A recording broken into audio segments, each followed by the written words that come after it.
岳飞被杀的主要原因有哪些呢？民族英雄岳飞被杀是千古奇冤，但是又有其历史的必然性。综合主要原因有以下几点：第一，岳飞喊出了直捣黄龙府，迎回徽钦二帝，这对皇帝赵构产生了威胁。想想看，若迎回了徽钦二帝，那赵构的位置在哪呢？如果徽钦二帝逼着赵构退位，赵构还真的不好办。明朝在土木堡之变后，力挽狂澜的朱祁钰，不也是被昏庸不堪的哥哥朱祁镇给干翻了吗？所以岳飞喊出的这个口号，犯了皇帝的忌讳。第二是赵宋重文轻武的政策，秦桧与岳飞基本上代表了赵宋对金国主和派与主战派的战队。想想看，岳飞要是真的直捣黄龙府了，那就是主战派成功了。还有主和派什么事呢？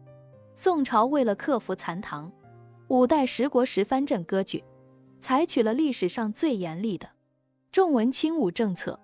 若主战派成功了，那么重文轻武的政策就可能完全被颠覆。第三，使赵构对屯军制度下的岳家军慢慢的有了忌惮之心了。屯兵制度在乱世可以造成分裂的局面，岳家军自始至终都是由岳飞统帅，不要说枢密院的文官了，其他将军他也一概不认。所以也就是说，岳家军已经成为岳飞的私人武装了。当然岳飞肯定是绝对忠于大宋的，但问题是皇帝该怎么想呢？于是12道金牌成了试金石了。本来岳飞是只具备造反的实力，但是通过这12道金牌，使宋高宗感觉岳飞好像并不是很忠心。宋朝本来就是一个重文抑武的朝代，开国皇帝赵匡胤就是以武将之身黄袍加身的，所以他对武将发展的各个阶段的心态，以及不得已而为之的心情，是有切身体会的。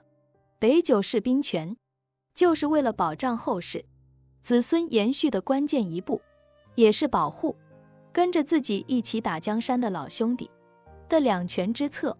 后来的武将想要打破重文抑武的这个国策，必然是犯了赵氏的忌讳。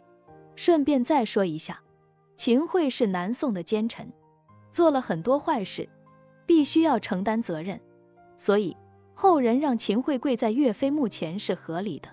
岳飞现已成为中华民族的精神符号，无论他生前真实历史功绩如何，现在都无法改变他在国人心中民族英雄的历史情节。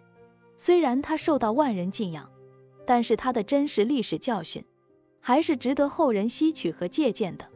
总之，岳飞是在军事谋略上高能，而政治觉悟却不及格，所以被小人下黑手整死也就不可避免了。欢迎关注我的频道，这样就不会错过更多精彩内容。